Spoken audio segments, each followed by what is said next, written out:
Well, hi there. It's Take Two with Jerry and Debbie on EWTN Radio. I'm Jerry Usher along with Debbie Georgiani. Jeff Burson is on the controls today. Rich is still out enjoying his brand new baby girl, and he'll be back here pretty soon. And I believe we have Ryan Penny screening the calls today. I didn't confirm that, but Ryan is usually there. So anyway, Debbie, hope you and Marty had a good weekend. We did. We had a really good weekend, and then it was just a great Cinco de Mayo weekend.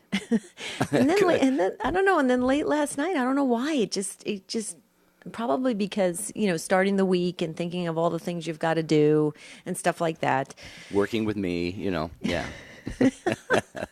But it was good. We got organized. It's good. It's good to get going with getting your mind in a good disposition to be able to take on the week. And so this is where we're at in a new week of shows, Jerry, and we're going to dive right in. And today's show, may I just go right, head first into this topic. It drives me crazy when ... Drives me crazy when. Now you can talk about anything, stuff that drives you crazy at work, at home, in talking, watching the news, just in the world in general, whatever drives you crazy, tell us what it is and let's talk about it. And I think this is going to be a very interesting discussion. So let me just give the number because I know folks probably have something that drives them crazy. 833-288-EWTN. That's 1-833-288-3986. Okay, you can certainly come up with at least one thing and probably 1,000 things. So give that a couple seconds of thought and then do join us, 833-288-3986. So what if you could finish the sentence, it drives me crazy when... and Debbie, speaking of driving, you and I have we talked off the air. I think one of the things that, and when we say, folks, we say, I hate it when, or it drives me crazy when, not literally. We're not talking about those. They're just figures of speech. But do you have any little things that rise above the level of a pet peeve? We all have our pet peeves, things that kind of rub us the wrong way, and we just kind of turn the other way. But in life, there are things that actually probably are a little bit elevated beyond that. And for me, Debbie, you said it before I even could on the air.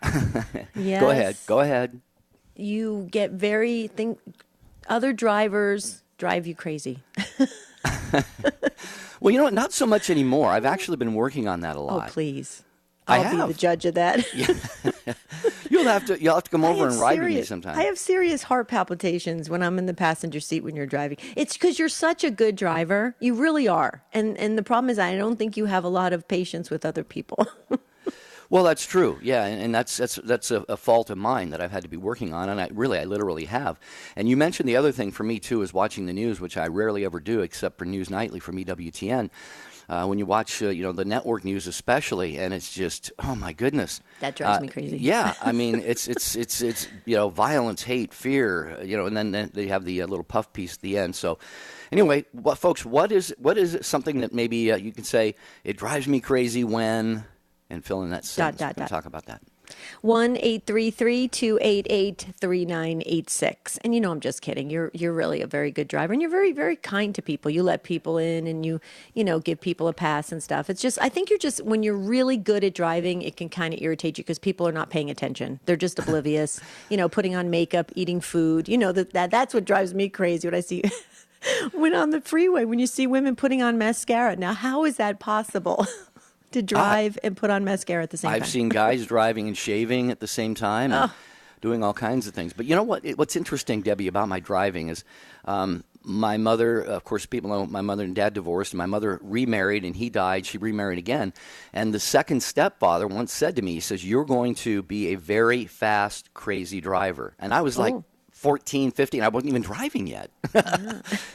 He must have seen something in my personality. Maybe I was just impatient or short, with other people. But yeah, it is really something I have to work on. And that's the beautiful thing about having a conversation like this, is we can admit to certain things in our lives, but it's not just for the sake of laying it out there. It's for the sake of us trying to do better, become more virtuous, more godly. So I think we're going to get a lot of good takes today. Absolutely. 1-833-288-EWTN. Again, that's 833-288-3986. Remember, this is your show, Take Two with Jerry and Debbie. We count on you. You drive the show. You share your experiences, your takes on the topics we introduce. And that's why you've taken it to great heights for almost 4 years. We're coming up on our anniversary, June 15th, 4 years. We've been broadcasting live with you. And this is a joint effort. You know, it's a peer ministry. We do this together. Okay, what drives me crazy? You talked about the news. I'll tell you what drives me crazy.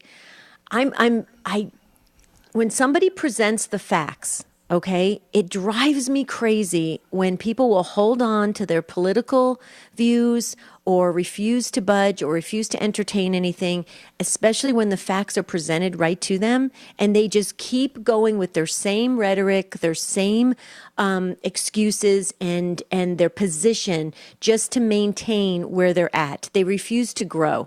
That drives me crazy. I don't understand how that has happened in this world. I never thought I'd live long enough to see this, but people don't care about the facts, Jerry. They just have maintained a certain corner, and they're going to hold on to that no matter what. Doesn't matter if even Jesus comes again, they're not going to move. And it's really scary to me that drives me crazy. I don't know how do you feel about that? Well, you know, it's interesting because that was one of the things that I thought of, not specifically that, but the fact that I'm very justice oriented. I'm a very black and white person, and that hardly in any sense of the word means that I don't fall, I don't sin, that I always do the right thing, because I don't.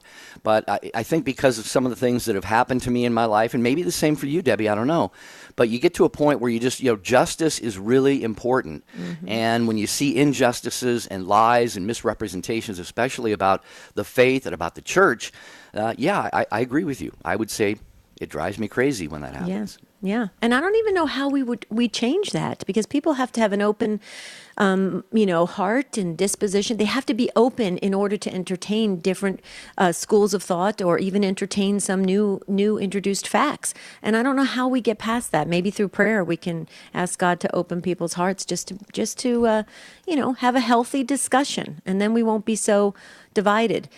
Here's the number, 833-288-3986. Phone lines are just starting to fill up. That's good. That means you've got time to get in here and share what drives you crazy. We want to hear from you, and let's talk about it. Like Jerry said, we want to have these really vibrant discussions so that we walk away a little bit changed, a little bit closer to God. So this is Take Two with Jerry and Debbie on a Monday. Brand new live shows just for you.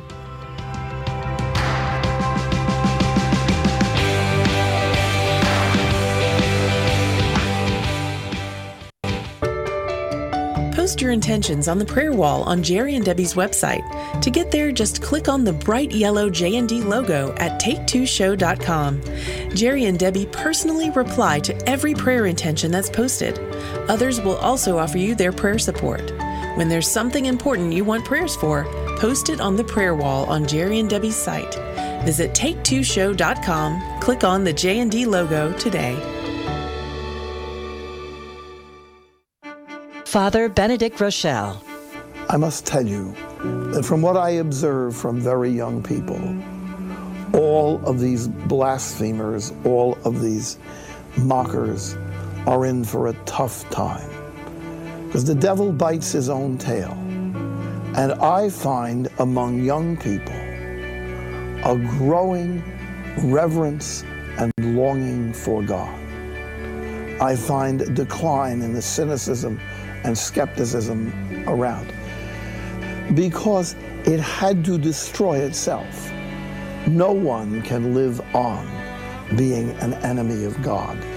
It's too crazy, it's too absurd, it's too dark, it's too bleak. God is beautiful, God is holy. Why in the world mock God?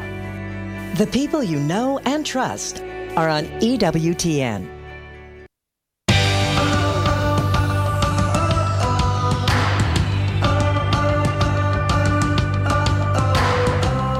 Always nice to have you with us for Take Two with Jerry and Debbie on EWTN Radio. I am Jerry Usher with Debbie Georgianni. And every weekday morning at 8 a.m. Eastern Time, you can hear Holy Mass from Our Lady of the Angels Chapel right here on most of these EWTN stations. Not everybody gets up that early, but I'll tell you, if you do, what a great way to start your day, because you're listening to the daily readings and wonderful homilies from the friars there at EWTN. So check out the Holy Mass from Our Lady of the Angels Chapel, weekday mornings at 8 Eastern Time. I love the spiritual communion prayer, Jerry. Absolutely love it. Gigi from New Jersey says it drives her crazy, too, about what I was sharing about folks not entertaining the facts. And she says, it makes me crazy when they don't understand how to have an intelligent debate or discussion. What happened to agree to disagree? That's very good, Gigi. Thank you. Yeah, right. Okay, Jaime, let's go to the phones. Jaime in Cincinnati, Ohio on Ave Maria Radio. First-time caller. Hi, Jaime. Welcome to Take Two. Hi. Hi. How you doing? Hello. Yeah. Good. How you doing? Very well, very well. So what drives you crazy? Yeah, my pet peeve is we just had 3 First Communions yesterday, and when people get monetary gifts for sacramentals, and the kids think it's about money instead of the sacrament itself. Wow. There you Okay, go. wait. Say that again. So they get my. First of all, did I get your name wrong? Is it Jamie? It's Jamie, yeah. Jamie, thank you. Okay, so I have a really good friend. He's a musician here in Arizona, Jaime Cortez, and I was just thinking of him, and that's why when I saw your name. So please forgive me, Jamie. Yeah. Okay, so Jamie, wait a minute. You said First Communion. How many? And they received money instead of like Bibles and crucifixes and rosaries and stuff like that. Yes, the majority of the gifts, I'd say 90% of the gifts were money or jewelry. A Tiffany's necklace was one of the gifts for First Communion. You're kidding me. I don't even have a Tiffany necklace. Yeah. So, and I have a lot of non-denominational friends, and they really are turned off by the Catholics when they make these sacraments, and the kids go around bragging about how much money they get for their First Communion party. Wow. Well, what do you say to this, Jerry? You go first. Well, I was going to, you have a lot of experience with this, but yeah, I don't recall, I never had a First Communion, actually, technically speaking, because I didn't have the faith formation growing up, but my uncle, who was a priest, a missionary in Thailand, was visiting, and basically I began receiving communion at some age in high school, but this just strikes me as a little bit odd. I don't think there's something intrinsically wrong with it. It doesn't seem to me to give a child, let's say, a $5 bill or something. But if that's all it is, I would really question the parents' in motivation or what they're doing. Maybe taking a little bit of a cop out by just throwing some cash in an envelope or something, when they could be and probably should be, as Debbie said, getting them a really nice Bible or a piece of jewelry or a statue or a video, a DVD on the faith to help them as a young person or something. Yeah. But anyway, those are some thoughts that I have. I don't see anything technically wrong with it, but True. if it's creating the scenario that Jamie's talking about, where they walk around saying, "How much did you get? How much did you get?" then their attention is almost completely off the sacrament at that point. Right. And you know what, Yeah. Jamie? I think you might want to go back to maybe sharing this with those that are preparing the children for the sacraments, because this is actually could be incorporated in the catechetical programs in the preparation for the sacraments. Like when I was in religious education, when we were preparing kids for First Communion, we discussed all this. We discussed the importance of entering into the sacrament, of what it should mean. It's not about who's got the prettiest dress or who's got the nicest little white tuxedo or whatever. It's not about that.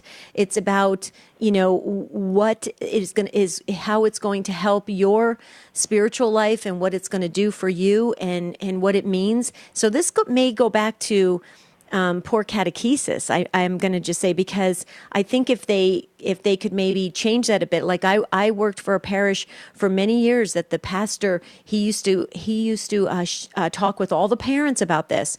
And that had to do with First Communion. It had to do with confirmation. It had to do with quinceañeras. It had to do with everything that was centered around an event that happens at the church, not to make it about the party and the dress and the gifts. So have you thought about that, Jamie? Like maybe taking it back to the parish and just say, hey, in the future, maybe kind of incorporate this into the catechetical preparation program. Yeah.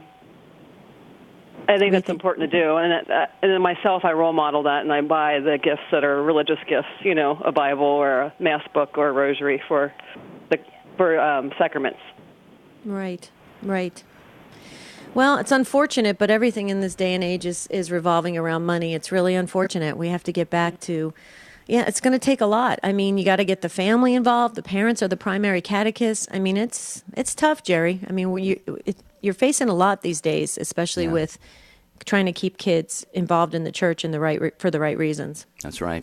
Jamie, thanks for getting us started. We appreciate that. We'll get to more of your calls in a minute. But Debbie, there's a similar email that came in from our friend Brian. Hey, Brian, haven't heard from you for a while. He's in Beaufort, Georgia. He says, our parish has gotten into this habit over the last year or so. It drives me crazy when they applaud at the end of the homily. That is not proper to do. That should be a time of quiet contemplation. Unfortunately, our priests have not addressed it because I think they are afraid of hurting someone's feelings. Thanks, and God bless you both and the entire Take Two family. So my understanding, Debbie, is that applause in church at any time, at least especially during Mass, is not proper. But I mean, a lot of people will clap at the closing song, for the choir or something. But I think even that is to be discouraged, and we're not liturgists, so maybe you know better than I do. You probably do. But it has changed. I mean, when I was a liturgy coordinator, there used to be an applause sometimes after the homily, but now I've been told that that's not proper. So. Yep. We learn and we grow. We have a very big religion, folks. So we have to, it takes a lifetime to learn it. And it's good. It's good. It keeps us on our toes. Okay. Are you going to read more emails, or do you want me to move to Maria? Let's go to Maria first, and then we'll get some more email. Maria is listening on Alexa in Santa Cruz, California. Hi, Maria. Welcome to Take Two. Oh, good morning to you. Good morning. So my issue is with my spouse. When I am speaking to him about an issue, anything, he abruptly interrupts me frequently within 1 or 2 sentences. I feel very disrespected and disregarded. He does this ever since we got married, not when we're recording, but ever since we got married. I will give him pen, paper, scotch tape over his mouth, but his hands are waving in the air. I've got to say this because he says he doesn't want to forget. But my sense of well-being, my intention is curtailed. And it could be from feelings from childhood when I was raised with several other siblings that none of us could get a word in. Mm-hmm. But it's demeaning to me. And he's somewhat sorry and empathetic, but the hurt has been done. Then I walk away, drive away. I think I'm taking it too personal, and it does affect my attitude toward our marriage. Right. Okay. So, well, Maria, we're not counselors or therapists, but I can tell you that is actually one of my pet peeves as well. Yeah, it's really interesting. See how God works? In fact, my husband and I had a discussion about this Friday night. My husband is wonderful. He's amazing. I'm sure your husband is as well. But he does the same thing. I will get 3 or 4 words into a sentence and he'll start talking. And so because of that, what happens is I get really flustered. I start talking faster. And then he says, well, slow down. And I'm like, well, I would slow down if you wouldn't start talking. And it becomes this thing that and the same way he says the same thing. He goes, he said, I want to remember what I want to share. And I said, okay, let's try something. How about this? Why don't you wait till I'm finished and then just count to 2 seconds and then start talking? And you know what? He has really tried hard working at that. And it's beautiful because I can see when he's doing it and it's so wonderful and he's trying so hard. It's a habit that he has fallen into. I don't really believe in my heart of hearts that he's trying to disrespect me or not listen. I think he's just very fast at responding. My husband comes from a big family. I come from a big family. I think we're very quick on getting our point across as fast as we can because like you, Maria, in a large family, you have to go quick or you're passed by. So what I would suggest, though, there are things online that actually talk about this, Maria. And there's tools and there's skills that you can impart to your spouse to help them relearn and to create a new habit, a habit of listening first before preparing what they're going to respond to. Because if you're like me, Maria, do you feel this, that if he's already got his sentence already coming out before you finish your sentence, he probably didn't hear anything you said. Is that how you're feeling? Yes. Yeah, that's how I feel Yes. too. Yeah. But it's just it's a habit. And I really don't think it's meant to disrespect us. I really don't. I think it's just something you've fallen into and you just have to relearn. It's no different than any of us having any type of habit, and we have to relearn a new way of doing it. Like, I remember somebody said, you should vacuum. I'll never forget this. Most people who are right-handed, the dominant hand, they'll vacuum with their right hand. They said you should try vacuuming with your left hand because it's a strange feeling. It's a new learned thing, and it helps your brain develop new patterns. And it's the same thing with anything we do. We fall into a common path. Do you think there's any way he'd be open to some of these tools online?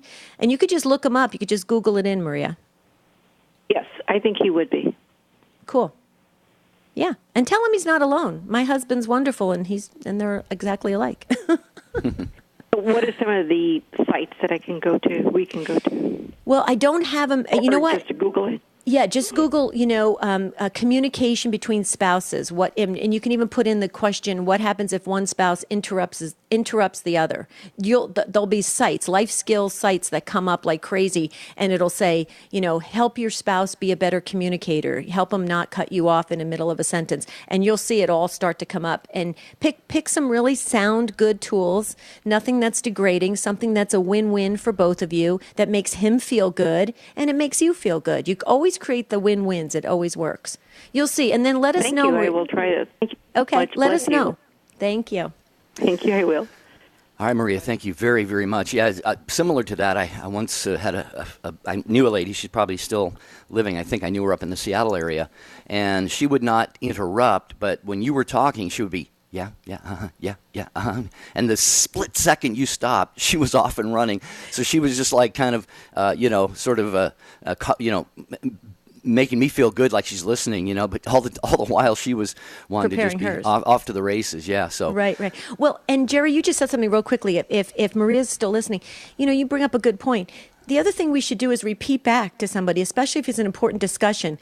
When you're talking, I should say, Jerry, what I heard you say is this. Do I understand that correctly? And you say, yeah, and then I can prepare my whatever I was going to add to the discussion. So it's always good to ask what the other person is. If you understand what the other person is saying.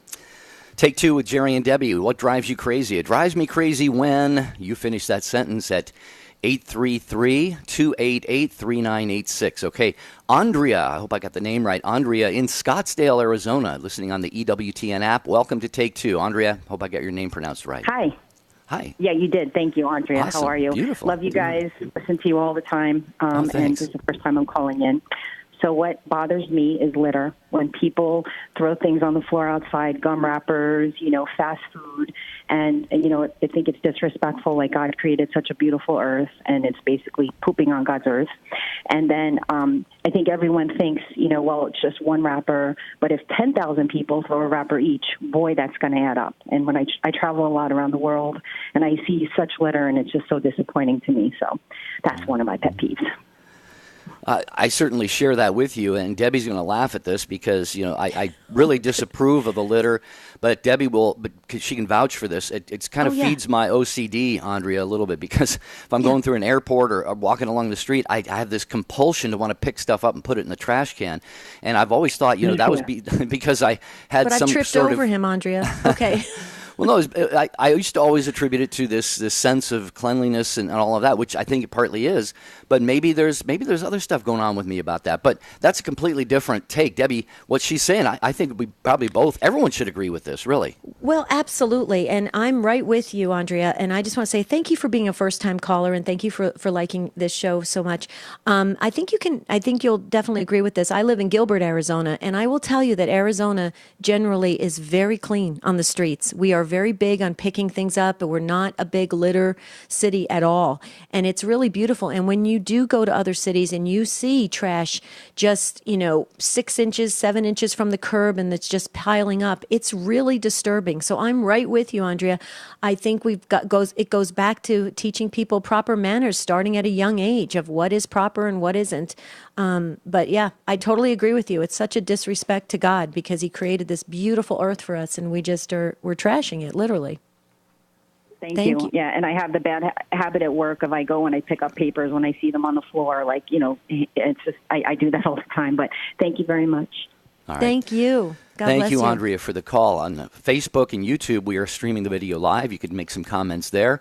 And on YouTube, Michael said, my roommate/brother who leaves the bathroom light on. He says that's what drives Michael crazy. And Debbie, here's another one about Mass on Facebook. Hey, everybody. Hope that you're enjoying the broadcast.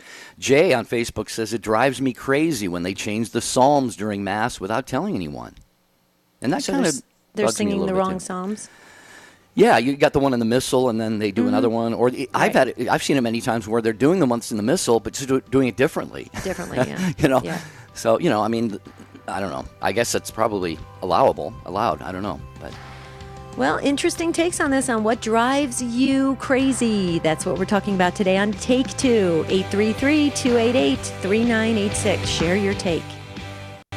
Father Mitch Pacwa. Sin does not unite people, doesn't bring them together. Sin causes division and divides people up. The leading Catholic voices are on EWTN Radio. This Easter season, read for faith, read for truth, read for life by giving yourself the gift of EWTN's National Catholic Register.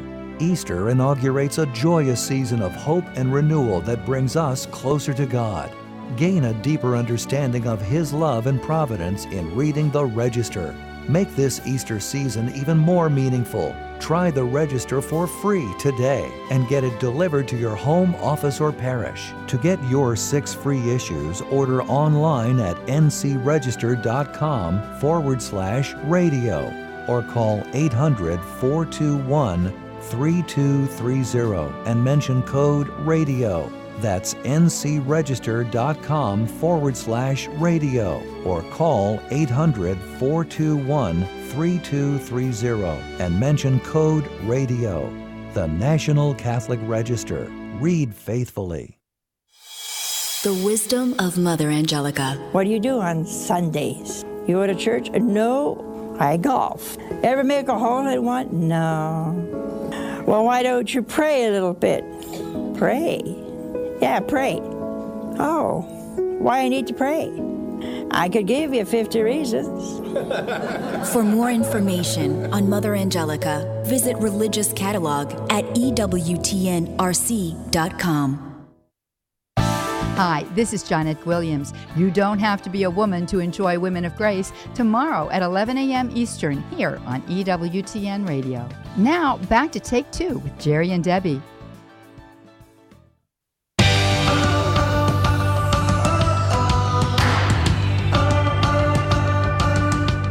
Okay, we're talking about what drives you crazy here on Take Two, and Jerry, you're going to crack up. I just Google searched what I asked Maria to do, and I typed in, Maria, if you're listening, interrupting spouses, and things came up like, interrupting means, I love you, stupid.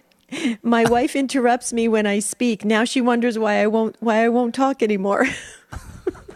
Goodness gracious. So, Maria, you're going to find just an abundance of things you can look at, read, even giggle about, and then find the necessary tools to help better, have a better communication, and so that you both feel validated and appreciated. Okay, going back to the phones. Are we going back to the phones? Yeah, let's do that.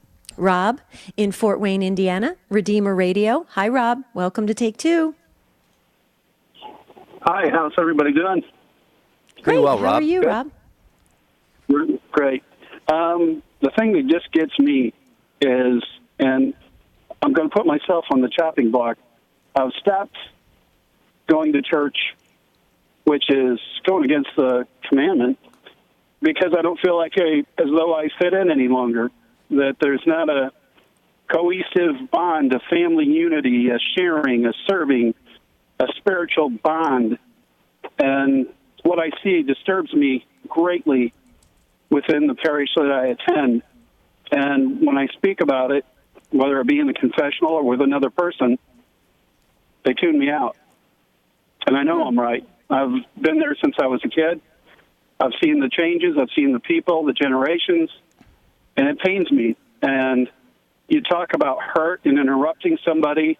My way of dealing with the hurt, and that's not attending Mass. And the only person I'm hurting is myself.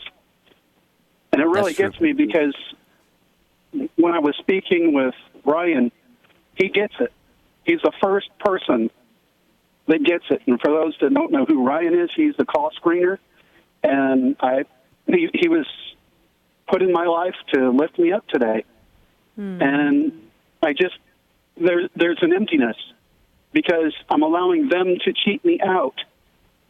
But in the gathering space, and when you try to initiate a conversation or talk about spiritual things, people are in such a hurry to move and get on with their life.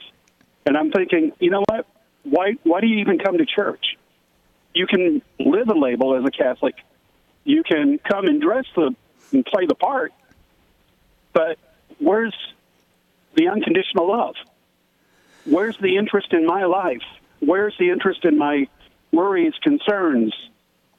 That's not what this church is about. Yeah, Rob, if I can jump in. And I learned it a very... Yeah. Sure. I appreciate your point so very much, and I think Debbie would join me. We hear it in your voice, that this really is a concern of yours. It's a burden, and you know what? It should be, because all of our parishes, are just, every Sunday, Saturday evening or Sunday, there's just a lot of people there for whom it's just an obligation and nothing more. Punch that time clock, and there, good. I got that out of the way for another week. I would just, and Rob, you're right. The only one you're hurting by not going to Mass is you.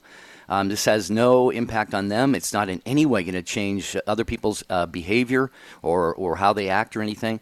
And I would just encourage you, I'm sure you know, the church allows us to go to whatever parish we feel comfortable in. So, Debbie, I know you would join me in maybe urging Rob to find another parish where there's at least less of this or none of it at all, because I've been to Fort Wayne so many times and met many of the pastors and the people and gone to parishes there, and I know that there are some very, very welcoming, friendly, vibrant parishes. But Debbie, go ahead if you got some thoughts. I totally agree, Rob. I would find another Catholic parish. It sounds like you've been with this parish for a long time. First of all, I just want to rewind for a second. You made a beautiful comment about Ryan, our call screener. You're absolutely correct. Ryan is just an amazing soul.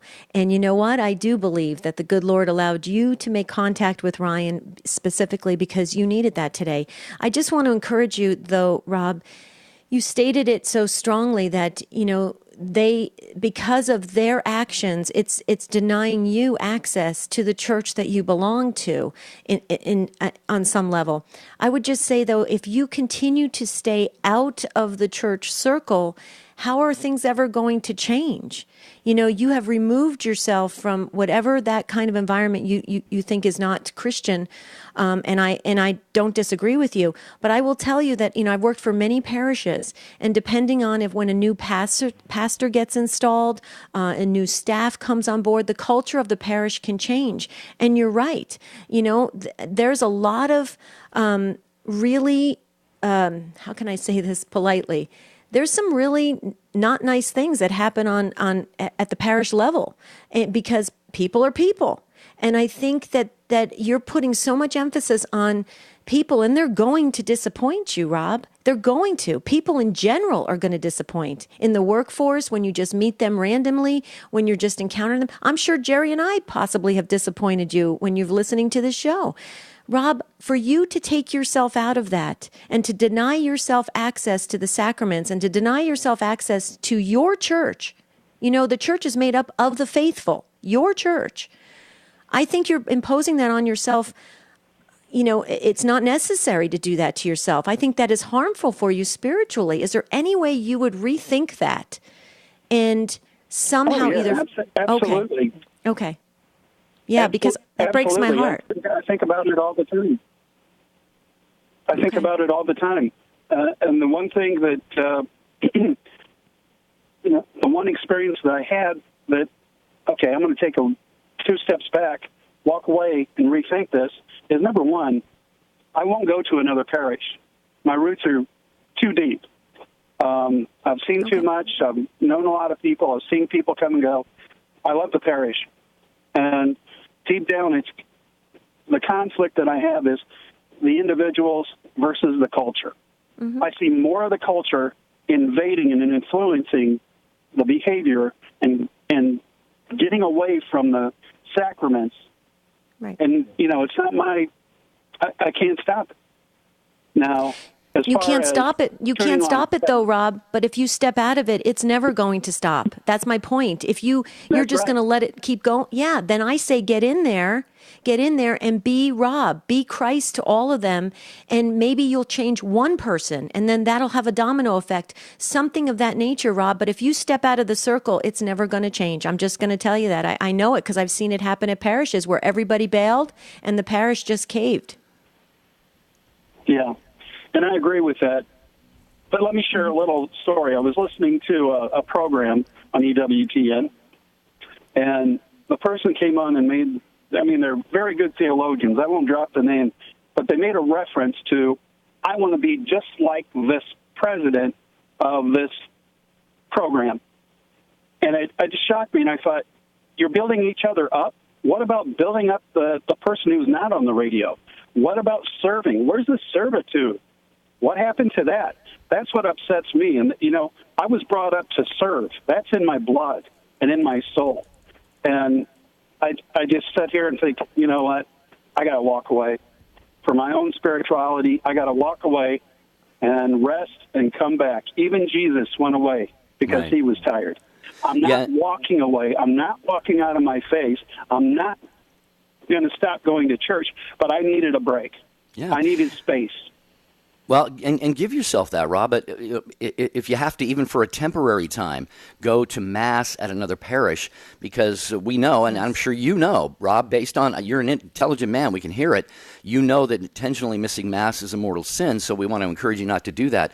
As for that other show that you were listening to on EWTN, we certainly have no idea what that was, what show that was, or what they were talking about. But one last thought, Rob, one last thought. You obviously, you're concerned about this. You care about people and how they act and how they behave. Maybe God has put this on your heart, Rob, so that when you go to Mass and you go through some of these uncomfortable experiences, maybe you can be praying for, not in a judgmental way, but just be praying, Lord, I pray that you'll give us more of a spirit of warmth and generosity and hospitality in our parish. Rob, you could be the catalyst who, by just through your prayers and sacrifices, helps to bring that about. So just one last suggestion for you there. We have a full phone lines here, Rob, so we're going to have to move on. But here's another thing, Jerry, to your point. Maybe God is calling Rob to go to the parish and say, let me start a ministry about teaching folks to have, servant leadership, to learn again and how to grow again and do it together, join together. Maybe God's calling you to lead a ministry, Rob. I mean, I think you're a beautiful soul, and please forgive me. I thought, I don't know if you were under the same thought, Jerry. I thought Rob was going to not go to Mass anymore. So if Rob's going to Mass at another Catholic church, then I'm totally fine with that. Okay, Rob, thank you. We're praying for you Rob. and with you, Rob. Thank you for your passion about this. We appreciate that. 833-288-3986. Complete the sentence. It drives me crazy when Karen is in Pennsylvania. We're going to find out what drives Karen crazy listening to Take Two on Sirius XM 130. Hi, Karen. Hi, how are you? Thanks for taking my call, and thank you also for the service that you do for all of us on EWTN Radio. My question is, what bothers me, and I was explaining this to Ryan, the screener, is when you go to Mass for certain sacraments, like, for example, you're there with family for weddings, also funerals. And last week I went to a funeral, and, of course, my family, unfortunately, were all there. And I'm one of the only ones that go to church, and I do, I'm not without sin. I'm just saying, you mentioned before about not being self-righteous. I'm not saying it for that, but it bothers me when I see people that I know that have not gone to church in like 10 years, are living with people outside of marriage, and they stand up and they all just leave the pew and go to communion. Right. And I sit there and I do pray for them, and I don't bring it up, okay? I keep silence about it. But it really bothers me. It hurts me, like, on a different level. I really don't know what to do with it. You know what I mean? Okay. Yeah. Well, Karen, can I ask you a couple questions? What did the deacon or the priest? Yeah. Did the deacon or the priest share who is for prop? Okay, they didn't. I know. Correct. No, I want to tell you something. I did go to a funeral for a dear friend of mine. She lost her father, and actually, this is the parish in which I used to have my spiritual advisor, Father Leo. Mm-hmm. He always, at a funeral, would have one of the Eucharistic ministers or the deacon, whoever's available, to come up and do say, if you are not within the state of grace, if you have not gone to confession, blah, blah, blah, we would ask. Because this is the body and blood of Christ. Right. And, right. And they would, a short little thing, it was only like maybe a couple sentences. Right. But I don't see that really done. And, of course, my church doesn't do it, unfortunately. I guess they want to be politically correct. I really don't know what no, they really should do it because it's not proper and it really does a disservice for the people. Because let me tell you what happens as a liturgy coordinator. I'll have to go really quick. It really is the priest or the deacon or whoever the priest designates to go up either ahead of time and just give a little catechesis on a proper reception for Holy Communion and who should come up and who shouldn't at this time unless they've gone to confession and stuff like that. If that is not done, Karen, and correct me if I'm wrong, Jerry, on this, because you have seminary training, if that is not done, you can't really blame too much the people that have gotten up and went to communion because they may not know. They may not know they're doing something, improper. Okay. Now, if they blatantly know they're doing something improper and they shouldn't be receiving and they go, well, then that's between them and God and stuff. And also too, if the statement wasn't given ahead of time, that really falls back on the parish. Okay. What I do, Karen, just to let you know, like if I'm going to a funeral or a wedding and I know there are people that are coming that are not Catholic, not practicing, I will actually go to the back sacristy and go to the deacon and priest and just say, hey, just want to give you a heads up. There's a lot of people in the congregation today that aren't practicing, and usually the deacon will go, oh, thank you for reminding me. I'll make sure I tell everyone. So Karen, it's kind of like people are just in kind of autopilot and they're not thinking all the time, but they really should give that proper instruction. Did I say everything okay, Jerry? Yeah, I think it's very well said. And I've been to many weddings and even funerals, for that matter, where the priest or somebody, usually the priest, does a very, very nice, very tasteful job of laying it out. It takes about maybe 30 seconds, 60 seconds, and it should be, like you said, just sort of a catechesis or an explanation, just so people know, because I think a lot of non-Catholics who may go to these ceremonies, you probably said this too, I was looking at some emails a minute ago, but they may not know the Catholic rules. They may have communion, open communion for anybody in the church that they go to, and they think, Methodist, well, this is just the same here, Exactly. So, yeah, I think this whole issue is very easily taken care of with just a short little announcement, maybe at the start of Mass, but definitely right before, the communion rite. So. Right. Does that help at all, Karen? I mean, I totally agree with you, though. It can be very frustrating. Yeah, I know what you're. Yes, and I do have to just disagree with one thing. I have been a Catholic for over 60 years, and it was only the one church that I could actually say. In fact, I used to serve, I'm a Eucharistic minister in our church, or an extraordinary minister, rather. And you know what? When I really haven't seen only this one Mass, this funeral, in which the priest, the deacon, whatever, would actually preface the distribution of communion with that. I don't see it. I really don't. And I'm not talking about people from other faiths. I'm talking about follow-away Catholics. Right. And okay. Then you should talk to the pastor. Better, I'm so sorry. Yeah. Talk to the pastor, though, Karen, and gently just tell him that really pains you and hurts you because you are, for 60 years, you have been practicing this faith and you believe so strongly, like we all should, in the Eucharist, and it really pains you. I think you should tell the pastor that they deserve to know in a very nice way. Wouldn't you agree with that, Jerry?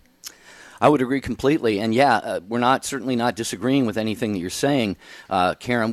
I just simply was mentioning that I've seen it done tastefully before. Maybe not in every situation, but and it's unfortunate that you're not experiencing that as well. But thank you for your call and for your listenership. Yes. We are so grateful for that.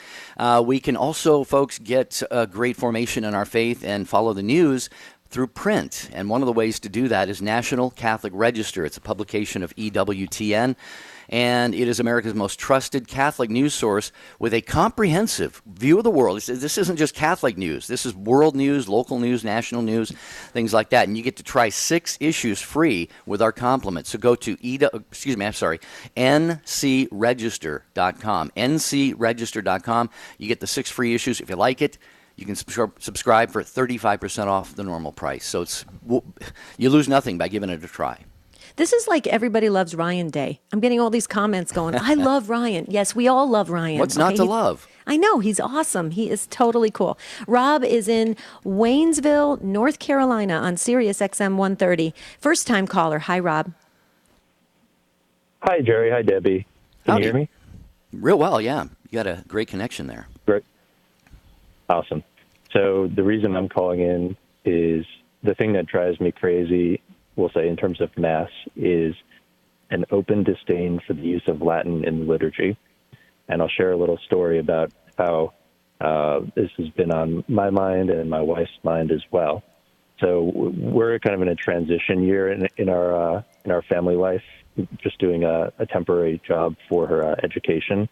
And so we're going to a church in the Diocese of Charlotte, and we have been going to one parish where during Advent and Lent, the priest, who's pretty tradition-minded and Orthodox, introduced some Latin into the ordinary of the Mass, so things like the Gloria and so on.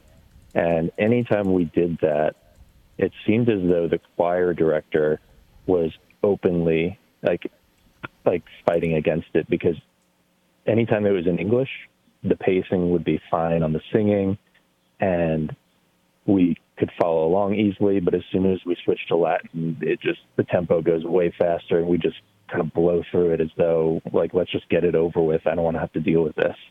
And so my wife and I pretty much discuss this every weekend after Mass as something that really drives us up a wall. That I'd share that with you guys. Yeah. So, Rob, just so I'm clear, it's the choir director who doesn't seem to have any appreciation for the Latin. Is that correct? That's our understanding, and okay. I will say we've never actually approached the man about it, but we're just kind of sensing it from the way that the Latin is treated in the liturgy during the sung parts. Yeah, well, one thing we all need to keep in mind is, we're coming out of a several-decade period of time in the church where there was a lot of experimentation in the liturgy. Latin was pretty much, the baby was thrown out with the bathwater in many cases. Mm-hmm. The church documents, I can't remember the document right now. I think it's in Vatican II documents, but it says Latin is to be given pride of place. It says pride of place in the liturgy. Now, this doesn't mean that, all of our parishes, this coming Sunday are now all of a sudden going to be chanting the Mass in Latin. That's not necessarily going to happen, because things take, decades and sometimes centuries to, come back around. But it really is. It's a beautiful language, and perhaps this individual simply has no training in it. Maybe he's not familiar with it. He's got to be somewhat familiar with it. But what do you think, Debbie? You were involved with liturgy for a very long time. Yeah, this is a hot button topic, Rob. I just wanted to tell you real quickly, because here's the reason. We're losing a lot of kids. Kids are walking away from our church and going to these quote unquote feel good non-denominational churches because it's like a big production. And Latin is a very powerful language. We know that. It's a very spiritually powerful language, whether you pray in Latin or sing in Latin or whatever. But here's the problem. There needs to be a catechesis behind it. Sometimes Latin, this is my personal opinion, Rob, sometimes Latin is put into the liturgy at certain places, and you're right. The music ministers don't really embrace it. They don't really understand the words behind it, and neither do does the faithful in the pews. news. There has to be catechesis around it. I worked for a pastor for 6 years that was a strong believer in having teaching masses and teaching on Latin and all sorts of things. And because of that, the parish blossomed and kids were singing in Latin. It was beautiful because they got it. They understood the power behind it. If you just introduce another language, it's like, I hate to say it, but it's, in my opinion, it's like the, what's that, My Big Fat Greek Wedding, when they said it's all Greek to me. You don't understand it. And so that's why people reject it. Would you agree with that, Rob, that we need a little bit more catechesis for our faithful? Oh, absolutely. I think we need better catechesis on the Mass, better catechesis on the sacraments and all of it. And that Latin is an important part of it. But like you're saying, it's not the only thing. So I Rob, definitely agree with that. Just curious, how deep is your appreciation of Latin? I mean, is there an extraordinary form Mass near you that is virtually all Latin that you would maybe prefer to go to, or is this, I don't know, where do you stand on that? So right now we are, like I mentioned, we're in transition, and so we don't really have that nearby, but we're moving in a couple months to closer to the Charlotte area, and there's a church there that has a weekly extraordinary form Mass that we're planning to attend for the most part, and then we'll go to the 11 a.m. Ordinary form as we need to. Great. Well, good. You got a good plan there, and appreciate you calling very much. Yeah.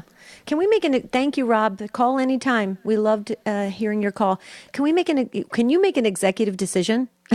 Because our phone lines are just, they're going to blow up because everybody's got stuff to say. So what do you want to do? Should we do a part 2? Yeah, we've had there hasn't been a line available since early in the show, except for when somebody finishes and drops off and someone else gets on there. So we have done this several times in the past, and as Debbie is suggesting, we will do a part 2 of this topic tomorrow. So be keeping that in mind. If you don't get on the show today, call early tomorrow. Tell Ryan we've heard about how great a guy he is today, and it's all true. Ryan he's an honest man, too. He will put you right up at the front of the line. So we're going to do What Drives You Crazy again on tomorrow's show. I love it, Debbie. Good idea. Thank you. Okay, so Kevin is up next. And Kevin, we only have about 60 seconds, but you could always call back again tomorrow if you want to, Kevin. In Louisiana on the EWTN app. Hi, Kevin. Welcome. Hello, guys. Hey. Yeah, just right quick. What drives me crazy is you sit there in Mass for an hour, and usually not even an hour, and the moment either someone comes up to speak, maybe for 3 or 4 minutes after Mass, just to announce something that they may be doing, the doors fly open and people are leaving, and it's just so disrespectful. I mean, even if I'm not interested in what the guy's speaking about, I'm going to sit there and dutifully listen till he's finished, and then I'm going to leave. Yeah. So it's the early exits that really, really drive me crazy. Yeah, I know. A lot of people, some people call it the Judas shuffle, Kevin, because Judas left the first Mass early. And that's not, an implication that anyone who leaves Mass early is betraying Jesus or anything like that. But, I'll be honest. I'm gonna admit this up, and I think I've said it before, Debbie. I used to do that. I used to think there were so many important things I had to get to that I would receive communion, I would pause for a couple of minutes and just meditate and thank Jesus, and then I would be out the door. And God really convicted me of that, Debbie. And it's a person-by-person thing, I think. We need to pray, not in a judgmental way, but in a very loving way for all those who don't realize, they're now a walking tabernacle because they've received Jesus. So well, and Kevin, it's like we said with our first caller. It's just bad habits. It's habits that you fall into. You have to create new habits, and they have to be relearned. And people have to become aware of what they're doing, and it's not beneficial, like you just said about a living tabernacle, Jerry. In my opinion, my takeaway is this goes back to better catechesis. Not to be afraid of it. Thank you, Kevin, so very, very much. Sarah, Michael, Patricia, and the others. You're welcome to call back tomorrow, like Jerry said. Ryan will put you at the head of the line. That's always a good place to be. Yeah, well, at Debbie's recommendation, I made an executive decision. So we're going to be doing part 2 of this topic. It drives me crazy when what? So be thinking about that, praying about it overnight. Please do join us. Until then, we love you. Pray for us. We're always praying for you, and we hope that you have a beautiful and blessed day.